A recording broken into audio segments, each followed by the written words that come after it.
Olá empresário, olá acompanhantes aqui deste canal em que falamos muito sobre gestão do passivo tributário. Seja bem-vindo mais uma vez.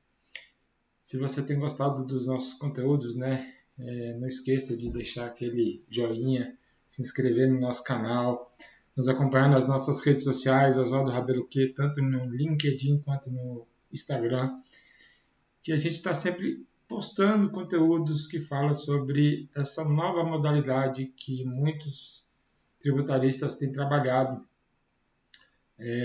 para ajudar você, empresário, principalmente na questão relacionada à gestão do passivo tributário.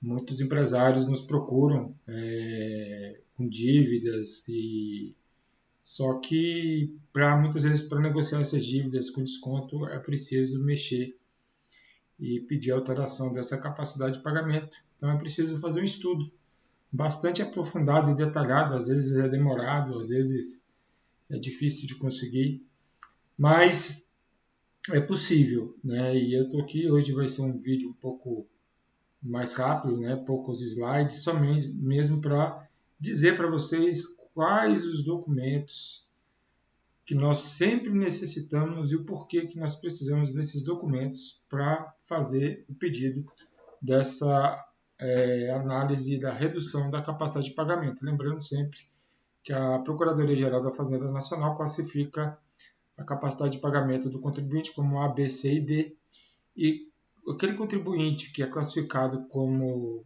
C e D, no geral, eles têm um desconto maior. No geral, não. Sempre eles vão ter um desconto maior, porque o A e B eles não têm desconto nenhum. Infelizmente, essa é uma portaria que eles têm, eles fazem dessa forma, então nos cabe respeitar. Embora a gente não concorde, mas temos que respeitar e temos que jogar de acordo com as regras do jogo. Jogar de acordo com as regras do jogo é muito importante quando se trata de matéria tributária, pois isso pode trazer grandes benefícios para você, contribuinte. Quando a gente joga nas regras do jogo, por exemplo, nós podemos, já falamos sobre isso aqui, conseguir uma prescrição de um débito, uma prescrição intercorrente de um débito que está em execução fiscal. Então é importante jogar de acordo com as regras do jogo. E no caso da CAPAC não é diferente. Existem documentos que a Procuradoria exige para se fazer essa revisão da capacidade de pagamento. Então vamos passar por eles, vamos passar aqui rapidamente por eles, mas para que você possa entender o porquê que a gente trabalha e porquê que muitas vezes o trabalho é demorado. Tá? Então, tá aí, são 6 documentos que, em geral, são pedidos que precisam estar dentro da estrita legalidade, ou seja, eles precisam estar corretos. Existem empresários, infelizmente, que às vezes para participar de uma licitação, às vezes para conseguir um empréstimo, liga para o contador e pede para o contador fazer um balanço patrimonial lá, que não tem nada a ver com o balanço patrimonial da empresa, não é um balanço patrimonial real. Da mesma forma, ele pede uma DRE, uma demonstração de resultado de exercício, que também não é real. A dificuldade muitas vezes está aqui, porque muitas vezes esses 2 documentos eles não estão reais. E aí, se eu utilizar esses documentos não reais, que muitas vezes são utilizados, às vezes até para conseguir empréstimo em banco, eu posso colocar em risco, inclusive, você, contribuinte, a sofrer um auto de infração, sofrer uma penalidade ou até mesmo responder um processo criminal por utilização de documento falso. Então, a gente já havia falado que as obrigações fiscais e acessórias, elas precisam estar corretíssimas, ela não pode ter falhas. Então, a gente começa analisando o balanço patrimonial dos 2 últimos anos, 2021 e 2022. Daqui a pouco vai ser dos últimos 3 anos, a gente vai ter que acrescentar o balanço patrimonial do ano de 2023. Da mesma forma, o DRE, a demonstração do resultado do exercício 2021 e 2022. E aqui tem uma situação que é bastante importante. os extratos bancários da empresa, ou seja, dos últimos, do 2021, 2022 e até mesmo 2023, para comprovar para a Procuradoria que dentro dos extratos bancários vai bater os resultados na auditoria com o balanço patrimonial e com a DRE. Porque às vezes a capacidade de pagamento que eles falam é uma, mas os extratos bancários mostram que há muitas entradas, mas também há muitas saídas. Há muitas entradas porque fecha-se muitos contratos, mas há muitas saídas porque o custo da operação muitas vezes é alto. Então, mostrar os extratos bancários é importante para demonstrar isso, porque às vezes está aqui uma situação que você vai demonstrar a sua real capacidade de pagamento, né? Aquela que você acredita, aquela que um especialista, um tributarista em inteligência de negócios, especialista em gestão do passivo tributário, ele acredita que seja a capacidade de pagamento real da empresa, né? Da mesma forma, é preciso apresentar uma relação de bens e com todos os documentos. Então, por exemplo, se você tem 10 veículos dentro da sua empresa, você precisa mostrar os documentos dos seus veículos, o pagamento dos IPVAs dos seus veículos. Se eles estiverem financiados, é preciso mostrar as cártulas bancárias de financiamento desses veículos, né? Se tiver bem imóvel, é preciso mostrar as matrículas, as certidões de ônus desses imóveis para demonstrar, né, que muitas vezes tem um bem lá e esse bem muitas vezes ele tem uma disponibilidade, tem uma constrição nele por conta de um processo judicial, trabalhista, por conta de uma hipoteca de um banco, por conta de qualquer coisa. Então, mostrar essa relação de bens também é importante para a gente pedir a revisão da CAPAG, né? Isso tudo faz parte do processo. Então, você imagina, se a empresa tiver 20 caminhões, por exemplo, você imagina o trabalho que não dá para demonstrar que uns estão quitados, outros estão financiados, outros estão com garantia, né?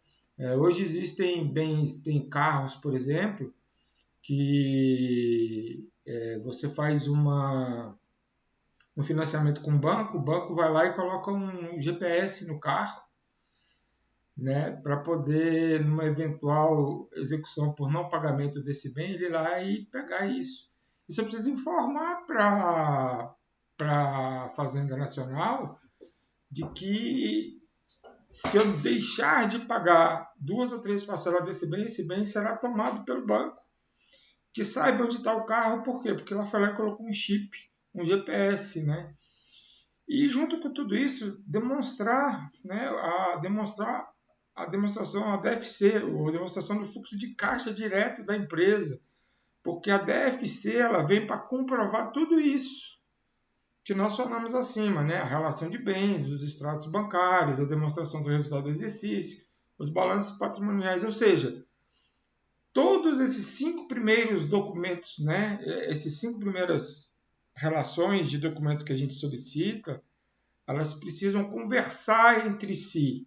Se elas não conversam entre si, porque os balanços e a demonstração e a DRE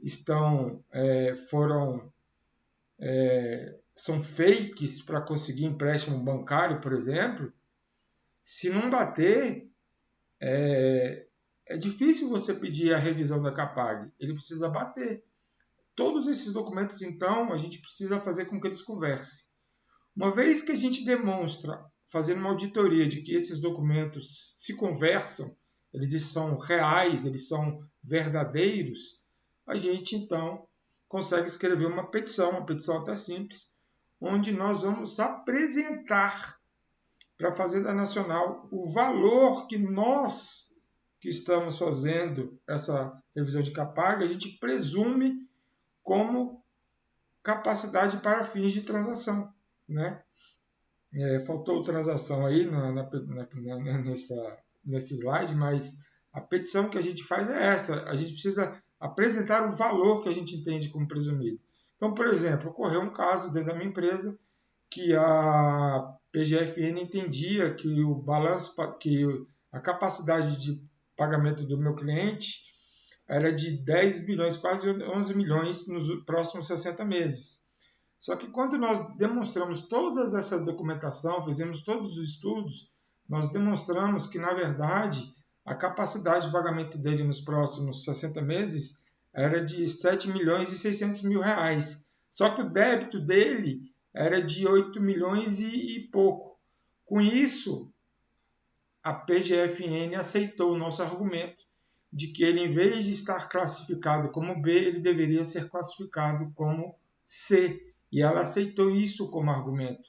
Mas por que isso foi possível? Porque todos os documentos acima, de 1 a 5, se conversavam e nós conseguimos demonstrar que eles se conversavam. E a PGFN comprovou também que eles conversavam. Eles tinham uma relação com o outro, não tinha nada falsificado, era tudo correto. E aí com isso nós conseguimos essa capacidade de pagamento. Então eu repito aquilo que eu disse na aula anterior, no slide anterior, no vídeo anterior, que a capacidade de pagamento é uma ferramenta importante para negociar dívidas com a PGFN, porque ela compreende, né, se eu compreender esse conceito que eu acabei de mostrar para vocês, as etapas do processo, como ela funciona e a documentação necessária que eu apresentei, que a gente precisa apresentar, a gente pode se preparar, pode preparar o contribuinte para regularizar a sua situação e alcançar um acordo que seja vantajoso. Né? No caso aqui desse cliente que eu comentei, ele só conseguiria parcelar em 60 vezes o débito dele. Hoje ele já consegue parcelar o débito dele em 120 vezes. Olha a diferença. E ainda teve um desconto de mais ou menos 17% do valor total da dívida. Olha aí a vantagem de você fazer um estudo bem feito da capacidade de pagamento.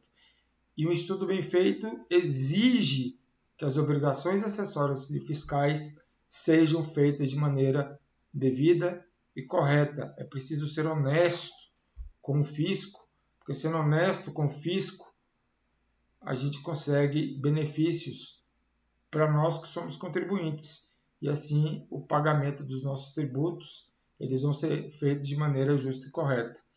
Então, mais uma vez, né, obrigado por vocês me acompanharem aqui, mais essa aula. Né, se você chegou até o fim, deixa aí o seu joinha, clica aí para se inscrever no canal, para receber informações de que foi postado um novo vídeo e nos siga nas nossas redes sociais, Oswaldo Rabelo Q. Então é isso, um forte abraço.